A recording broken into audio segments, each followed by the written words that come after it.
"You owe me, Amelia. Pay my $200,000 tax debt, or you're out of my will." That's what my dad yelled, his face inches from mine, when I refused to bail him out of his financial mess. It happened right in my kitchen, in my little fixer-upper house in the suburbs of Richmond, Virginia, with my mom just standing there, her silence louder than his threats. That was 3 months ago in March, and those words still burn like acid in my mind. That day, I realized the family I'd fought so hard for wasn't worth saving. What cuts even deeper? I'd been the one quietly covering his bills for years, electricity, car payments, you name it, never asking for a thank you. But when I finally said no, he erased me like I was nothing. And then, just 2 months later, in May, my whole family showed up at my door, begging for my help. Begging. After everything. Why now? What did they need? Stick around to hear why I'm done carrying their burdens. Hey, I'm Amelia, 35, living in this house I made my own, with my rescue pup Daisy, in a quiet corner of Richmond. Every morning, Daisy and I sit on the porch, watching the sunlight filter through the old oak trees, feeling like the whole world belongs to just us. This fixer-upper house in the suburbs of Richmond, Virginia, is my sanctuary, a place I scraped and saved for, counting every penny as an accountant. After years of number crunching and quiet determination, I finally have a space that's mine, where the only sounds are Daisy's soft snores and the rustle of leaves. It's a life I built from the ground up, a testament to the independence I fought so hard to claim. But beneath this peace lies a shadow I can't escape. Since I was 25, I've been the silent lifeline for my family, paying their bills without a word of thanks. When Dad's electricity was cut off, I covered it. When he crashed his car, I paid for repairs. I even sent $15,000 to fix their leaking roof, all from my own savings, the same savings I'd hoped would take me to Paris one day. I did it quietly, believing it was my duty as their daughter, but they never asked where the money came from or if I was tired. Each transfer felt like letting go of a piece of myself, yet I told myself it was love. Last year, Dad called again, his voice gruff over the phone. "Amelia, I need $2,000. The car's busted." I sighed, frustration creeping in. "Again, Dad?" "I just paid the electricity bill last month." He brushed it off as always. "You're my daughter. Just this once, okay?" I wired the money, but the weight of it lingered. Little did I know, they would soon ask for far more. My entire life, to save him from his own mistakes. On a chilly March evening, my parents showed up unannounced at my fixer-upper apartment in Richmond, Virginia. The kitchen, with its peeling wallpaper and creaky floors, became the stage for a confrontation I never saw coming. My father stood there, his face red with fury, shouting, "Pay my $200,000 tax debt, or you're out of my will." His words struck me like a bullet through the heart, leaving me breathless. $200,000? I had spent a decade scraping together every penny to buy this place, a modest sanctuary I'd built from my own sweat and savings. Now, they expected me to tear it all down because of his financial mess? My mother lingered behind him, her eyes glued to the floor, not uttering a single word. Her silence shocked me more than his outrageous demand. It was a cold betrayal from the one person I'd always counted on. "Dad, why don't you pay it? This is your debt," I protested, my voice cracking. He sneered, "You're my daughter, you have to help." The unfairness of it burned in my chest. "Owe you," I snapped. "I've paid every bill. Electricity, car repairs, even $15,000 for your roof. What more do I have to give?" For the first time, my mother spoke, her tone quiet but cutting. Amelia, don't argue with your father. As a daughter, you must help. Help? I'd been helping my whole life, and now this? The argument escalated fast. Amelia, you owe me, my father roared. Pay the debt, or you're no longer my daughter. My blood boiled. I've given everything, I shot back. What's left for me to pay?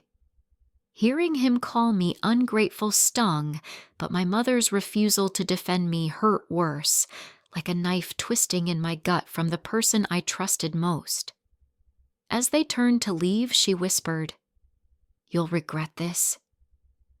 I shut the door, hands trembling, wondering if I could withstand the storm ahead. The betrayal of family, the crushing financial pressure, it all loomed large, testing the boundaries I'd fought so hard to set.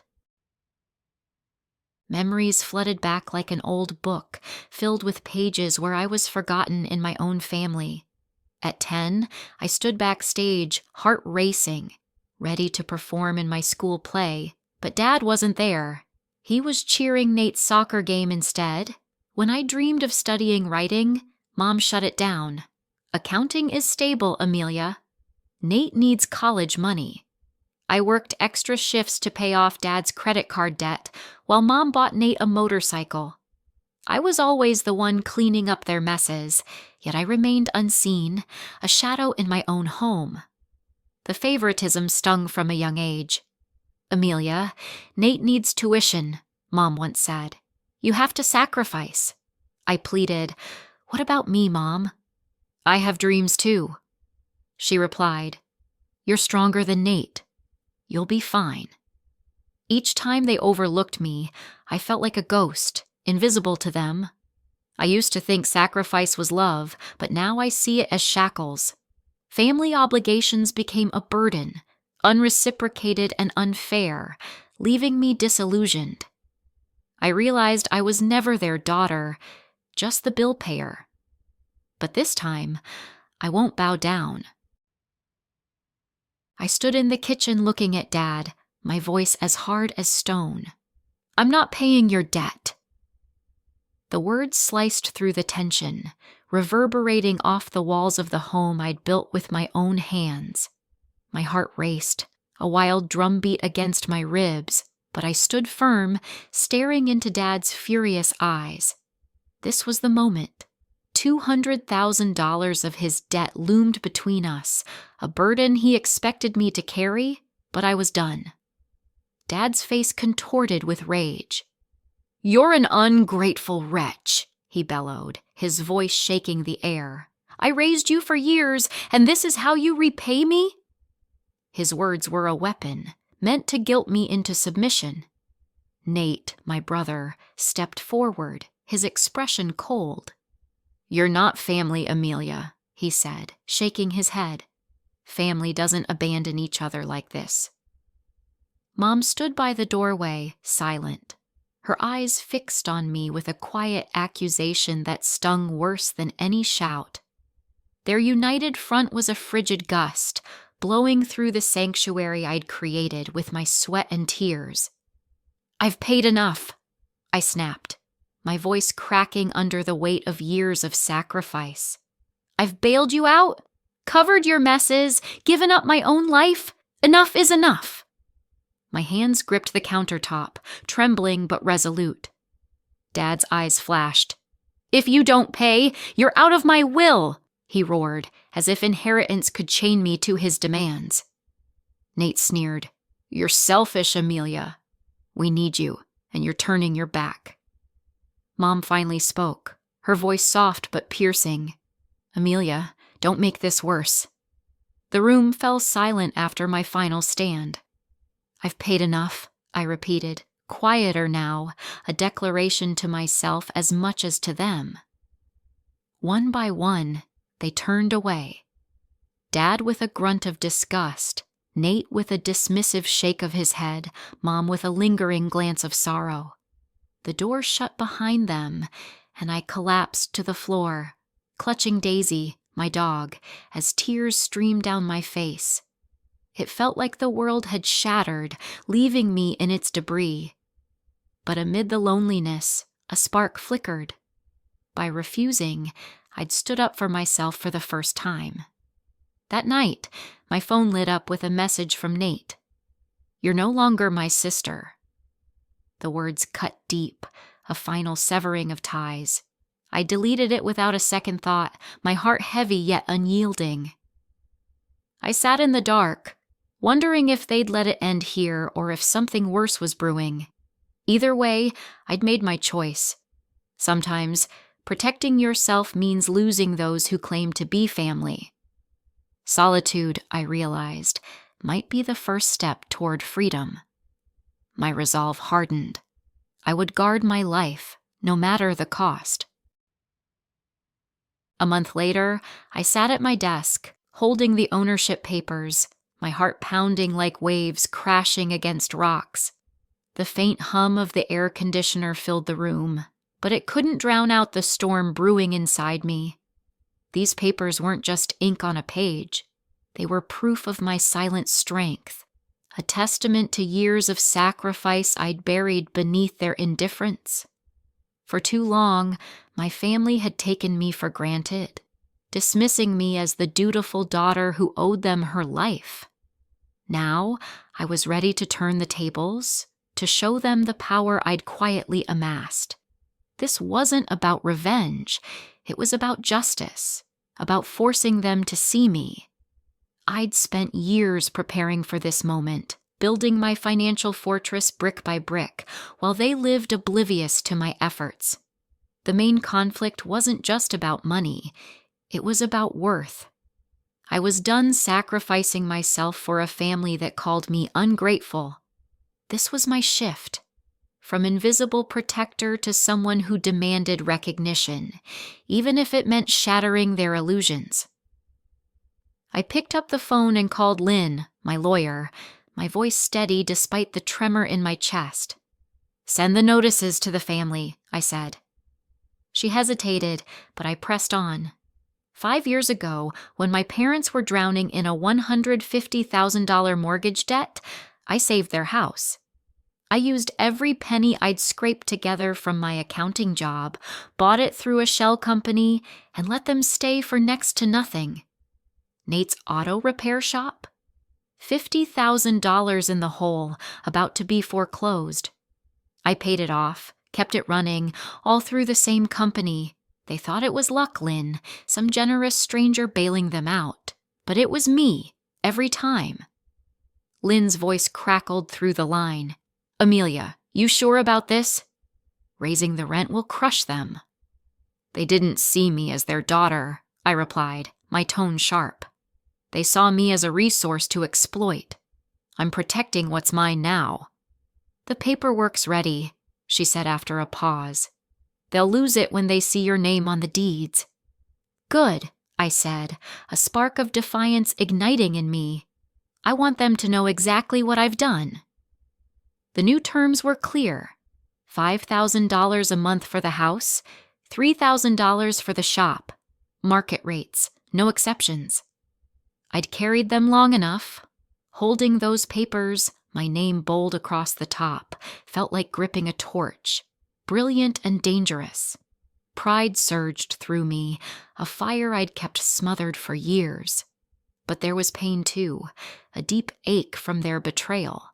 They'd called me selfish, a traitor, when I'd been the one keeping their world from collapsing. Now, relief washed over me. I was no longer their shadow, no longer invisible. Lynn sent the notices the next day, each envelope a ticking bomb. I could picture their faces, shock, anger, maybe even fear, as they opened them. My phone would ring soon, their voices demanding answers. But as I sat there, the sun dipping below the horizon, I wondered, would they finally see my worth, apologize for years of neglect?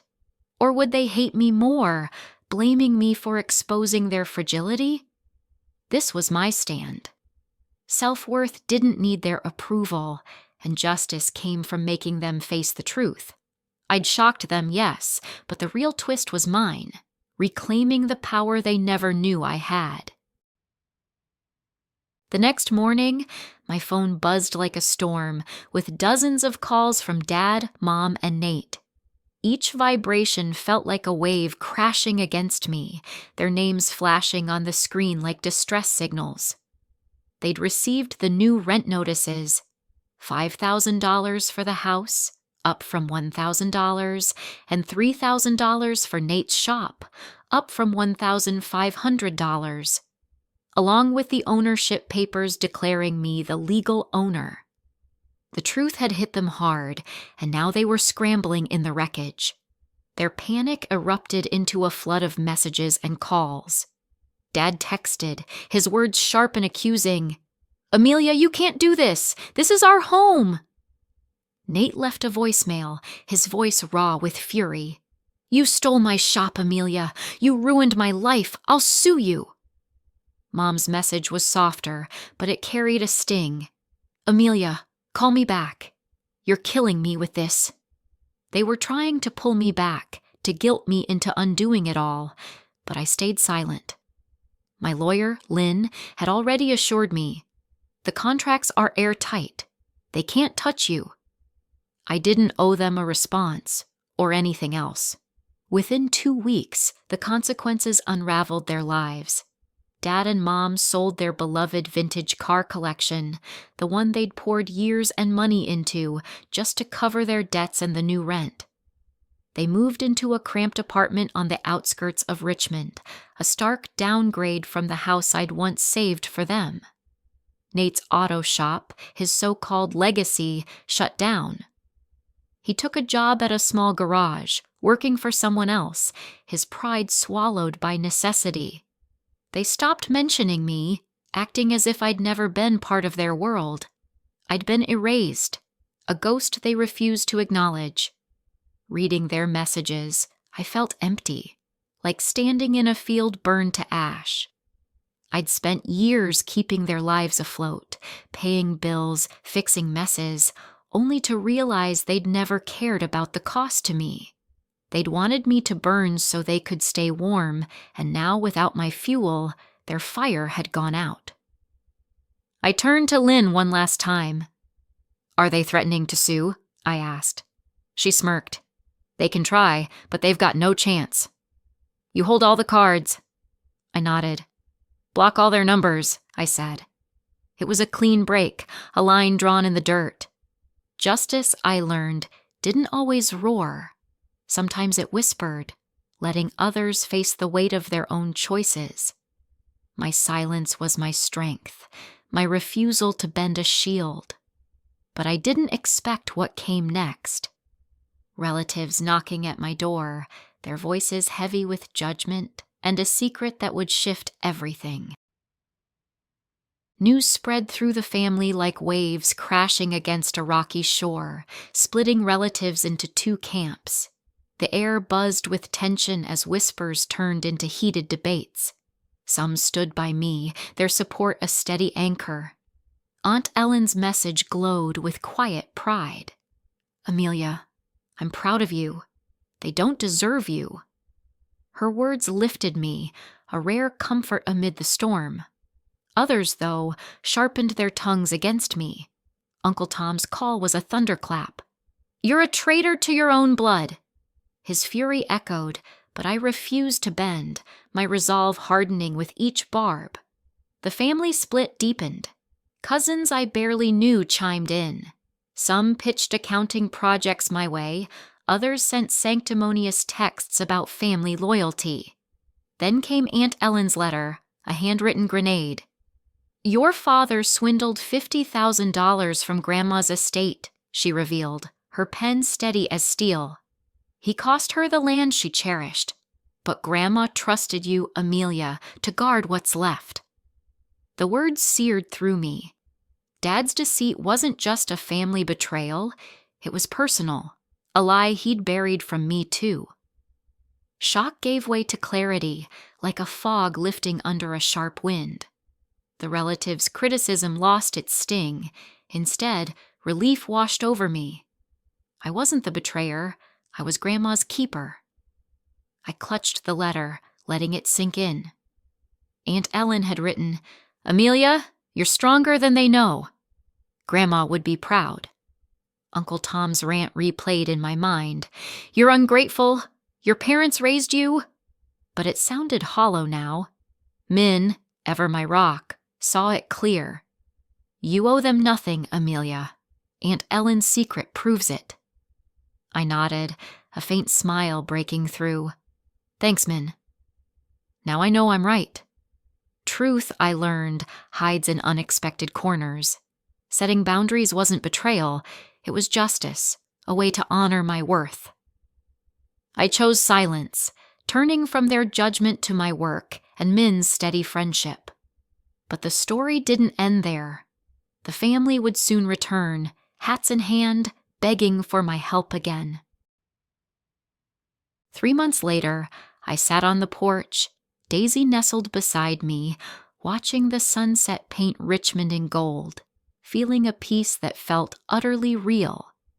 My life had transformed into something beautiful and steady. My accounting firm had just secured a major contract with a luxury hotel chain, a milestone that validated years of hard work. I was also writing my first book, Unshackled, chasing a dream I'd buried long ago. Min, my best friend and lawyer, had become the sister I'd always longed for, our late-night talks a lifeline. And Ryan, my boyfriend, a journalist with a quiet strength, showed me how to love myself as deeply as he did. Then, 2 months ago, my family returned. Dad's voice trembled as he said, Amelia, Nate's bankrupt. You have to help. He's your brother. They begged for $100,000 to clear his debts, their eyes desperate. But I stood my ground. I've helped enough, Dad, I replied, calm and unshaken. It's time I live for me. They left in silence, and I didn't falter. That moment cemented my freedom, the freedom to choose myself over their endless demands. Later, Ryan squeezed my hand and said, You're stronger than you know, Amelia. You deserve this freedom. I smiled, grateful. Thanks, Ryan. You're right. I've found my real family. Seeing Dad again didn't sting like it once did. Instead, I felt relief, like unlocking a cage and watching a bird soar free. My true family wasn't bound by blood. It was Min, Ryan, and Daisy, the ones who lifted me up, not dragged me down. I share this because sometimes saying no is the only way to protect yourself. It's not selfishness. It's survival. But I wonder, was I wrong to refuse them after everything? Tell me what you think below, and stay tuned for more real stories